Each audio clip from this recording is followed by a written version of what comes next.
Bismillahirrahmanirrahim. Godiya tabbata ga Allah maɗaukakin sarki wanda ya bani daman halartar wannan program na New Africa TV Hausa.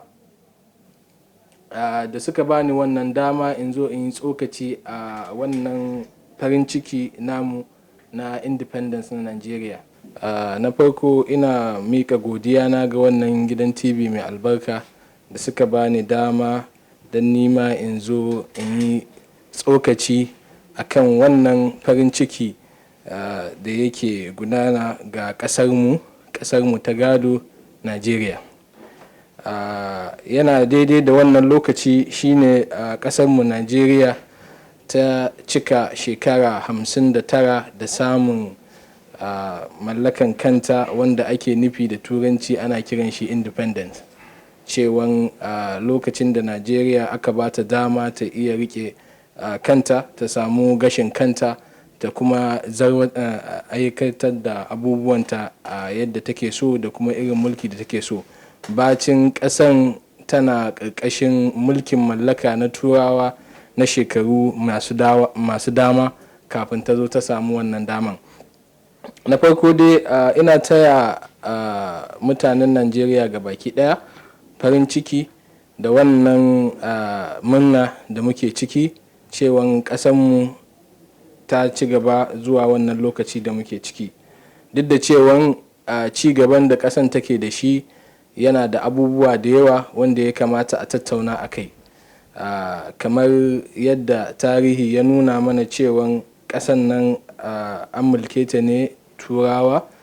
lokacin da suka zo ƙasanmu na Najeriya. Ƙasan ma ba a haɗe take ba, har suka samu daman suka haɗa ƙasan namu lokacin ƙasan namu yana system ɗin rijin guda uku,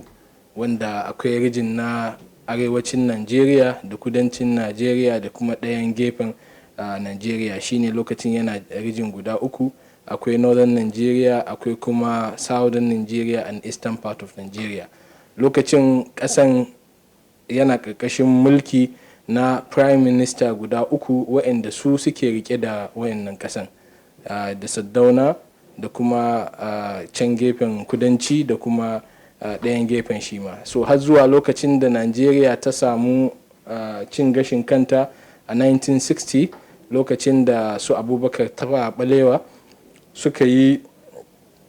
karanci balan wannan mulkin mallaka na turawa, har suka je suka samu nasara. Allah ya sa Najeriya ta samu independent. So mutane suna nan suna ta farin ciki, ana ta munna akan independence na ƙasa. So ba wai farin cikin bane shine kadai na independent ɗin ƙasa. Dole a yi la'akari da meye ƙasan ta samu na ci gaba daga wannan lokacin zuwa yanzu.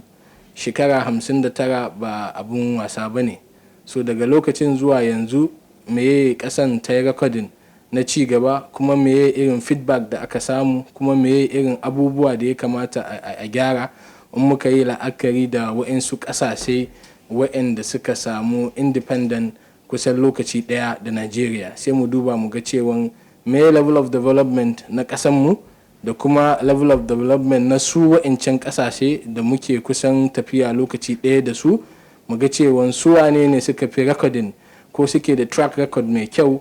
a matsayin duniya, da kuma ta hanyar kasuwanci, ta hanyar ci gaba da fasaha da ilimi, da kuma ta tattalin arziki, da kuma abubuwa na yalwatan rayuwa ga baki daya. So kamar a takaice dai, Najeriya tun lokacin da ta samu independent zuwa yanzu, kaga mun samu shugabanci wanda ya faru a Najeriya, shugabanci daban-daban. Sojoji sun rike kasan tun daga farin hula, daga aka zo sojoji suka rike kasan, daga baya kuma har muka dawo democracy tun 1999. So abinda ni dai nake so in tattauna a kai, tun da Najeriya ta fita daga cikin first republic, lokacin da shugaban kasa Shagari ya rike Najeriya, bacin aka zo aka samu sojoji suka yi taking over kasan, suka dawo har zuwa lokacin da kuma Najeriya ta zo ta dawo second republic. So yawancin bayani na, saboda a gwagwadon shekarun da nake da shi, ba na so in tattauna da yawa akan abubuwan da ya faru a first republic ko kuma zuwa lokacin da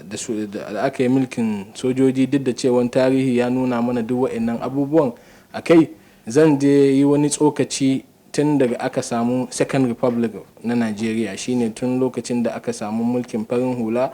a 1999. Shugaban kasa wanda ya taba jagorantar kasar Najeriya a soja, a shugaban kasa kuma a soja, ya sake dawowa ya shugabanci kasanmu a shugaban kasa a second republic na Najeriya. Shine cewan lokaci na biyu da Najeriya ta dawo a cikin system in democracy, a lokacin ake kiran kasan second republic na Najeriya. So tun daga wannan shekarar da ta gabata 1999, shekara 1999 zuwa yanzu, an samu kusan shekara 20 kenan. An samu shugabanni kamar shi shugaban kasa Obasanjo ya yi shekara 8, bacin ya gama mulkin shi shekara 8. Shi ma aka samu shugaban kasa Umaru Yar'adua ya zo ya shugabanci kasa na wani lokaci, kuma Allah ya mai rasuwa. Kafin nan mataimakin shi Goodluck Jonathan ya ci gaba, shi ma ya yi succeeding a lokacin har ya yi shekara 6. Bacin ya sauka kuma Allah ya kawo shugaban kasa na yanzu shine Muhammadu Buhari, wanda ya yi shekara 8 na farko ya gama, kuma yanzu ya sake yin takara kuma Allah ya bashi nasara. Yanzu yana cikin second tenure in shi na biyu. To in muka yi la'akari tun da aka samu wannan second republic na Najeriya, yanda su masu tunani da iya magana suke cewa shugabancin duniya ba zai tafi ba sai dai a democracy, da suke cewa democracy shine ta hanyar siyasa mutane su fito su zaɓi abin da suke so don su samu shugabanci wanda da su musu abin da suke so. So amma ina tunanin ni a nawa tunanin an samu rashin fahimta mai kyau tsakanin wannan mutane da suke definition in democracy ko kuma shi gwamnatin gabaki ɗayansa, cewa mutane ne suke fitowa su zaɓa wanda yake so, su zaɓa wanda suke so saboda ya je ya shugabance su kuma ya musu abin da suke so. So amma za ka ga cewa kusan ana samun akasin haka ko kuma koma bayan haka. Za ka ga mutane sun fito sun yi cincirindo, sun je sun zaɓi mutane akan cewa suna kyautata ma wayannan mutanen zato, wayannan mutanen da su je ne su tsare haƙƙinsu kuma su dawo gida su musu aiki da ya kamata, akan cewa su suke representing in wayannan mutane wanda su ba za su iya zuwa wannan wajen ba. To sai ka ga cewa babban matsalan da muke fuskanta shine cewa lokacin da mutane suka zo ana neman suwa za a sa su a shugabanci, sai ka ga cewa ana samun son ra'ayi da kuma rashin wayewa ga mutanenmu, saboda abubuwan da ba zai taka kara ya karye ba, saboda wa'yansu abubuwa kaɗan wa'yanda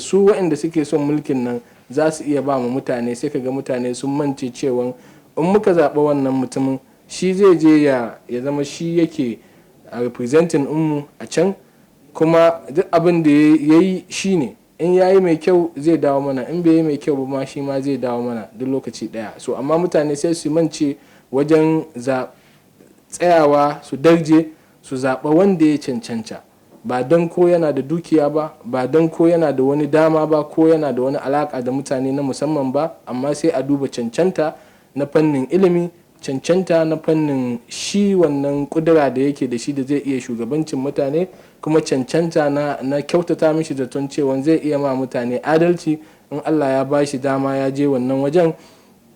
kuma cancanta akan cewa zai iya zaman cewa yana da tausayi ga mutanen shi wanda suka tsaya suka zaɓe shi suka ba shi wannan dama ya je wannan wajen. To sai kaga mutane sun mance, an tafi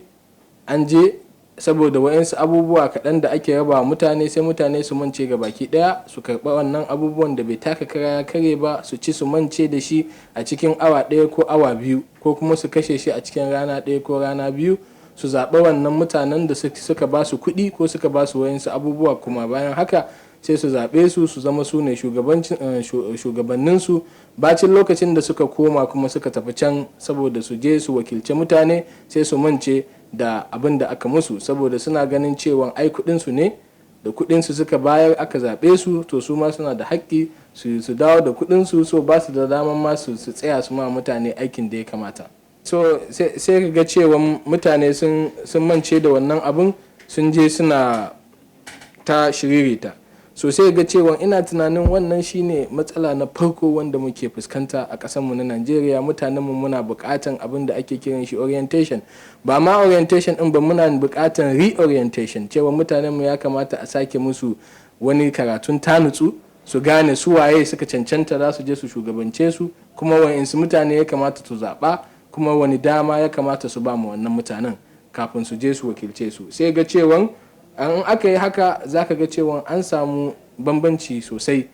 duk da cewa yanzu ma alhamdulillah akwai wa'insu effect ko kuma akwai wa'insu ci gaba da aka ɗan recording, saboda mutanen da su akwai mutane na kirki, akwai wanda ba su ma ba damuwansu ba ne mutane da sauransu, sai ga cewa sun je kawai sun yi ta abin da suka ga dama a wajen. Amma mutane suka zamanto cewa suna da wannan ilimin, kuma sun waye, sun tsaya, sun dadirce, sun zaɓi mutumin da ya cancanta kafin a bashi dama ya je ya wakilci mutane, sai ka ga cewa insha Allah za a kyautata da san cewa in wannan mutumin ya samu ya je wannan wajen, za ga cewa zai zama mutum ne mai tausayi, zai zama mutum ne mai tunawa da mutanen shi su suka zaɓe shi, kuma sun tura shi wajen ne ba wai a matsayin ya je ya zaman kanshi ba, zai je ne wakilci mutane, kuma ya yi kokari ya tafaka duk abin da zai iya ya ga cewa ya rike haƙƙin mutane, kuma ya tsaya akan haƙƙin mutane, ya kare musu haƙƙinsu da lafiya da sauransu. So sai ga cewa wannan shine abu na farko wanda ya kamata mu yi la'akari akai, wajen ya za a yi mu zaɓi shugabanninmu da za su je su wakilce mu a can sama. Abu na biyu shine cewa bacin an zaɓe su wa'annan shugabannin namu, duk wa'anda suka samu suka yi nasara suka tafi can, cewa mutanenmu suna da role inda za su yi playing, cewa duk mutumin da aka zaɓe shi ko a matsayin gwamna, ko a matsayin majalisa, ko a matsayin chairman, ko kuma national assembly ko senator, mutane manya da tije wanda suke wannan wajen, ya kamata a ce duk wanda suka samu nasara suka ci, ya kamata bayan sun samu nasara a kira su a musu munna, kuma a nuna musu cewa wannan abin da Allah ya daman da Allah ya baka, Allah ne ya baka, ba wai don kafi mutane ba, ko ba don kai kafi cancanta ba, wannan kawai abu ne daga wajen ubangiji. So cewan ka tuna cewa wannan aikin amana ce, so dole ka tsaya ka kare haƙƙin mutane, kuma ka musu abin da ya kamata, so a zauna da su. To zai ga cewa ina karanta wani write up da wani ya yi akan cewa yadda mutane suke mu'amala da siyasa, cewa bacin sun zaɓi mutane sun tafi, ba a samun wani lokaci a kira su a nuna musu cewa mu muka zaɓe ku, mu muka sa ku a wannan wajen, kuma muna da haƙƙi mu muku magana, muna da haƙƙi kuma ku je ku kare haƙƙoƙinmu a wannan waje. Sai ga cewa ba a yin haka, sai ga mutum ya je ya yi abin da yake so, da ranar da ya dawo gida ya kawo ziyara, zai zo da ɗan kuɗin shi a aljihun shi ya raba wa mutane ya yi gaba. So sai ga cewa duk mutane ba su damu da abin da yake faru ba, sai ga cewa babu ci gaba ta wannan fannin. Sai kuma mu duba mu ga cewa me general challenges inda muke fuskanta a ƙasa kamar ƙasar mu ta Najeriya. Za ka ga cewa Najeriya ƙasa ce mai arziki, Allah ya mata arziki, kuma ya kamata a ce cewa zuwa yanzu bacin shekara 59 cewa inda muke ya kamata a ce mun wuce wannan wajen da muke, ya kamata a ce mun wuce wannan wajen so 10. So amma saboda rashin shugabanci na kirki, saboda rashin iya zaben waɗanda za su shugabance mu, kuma saboda rashin mutane masu kishi ƙasa, kuma ba a ba su dama wajen tsayawa su shugabance mu, sai ga cewa ana samun matsaloli da yawa a wannan wajen. Sai ka ga cewa yanzu in na ce za ka ga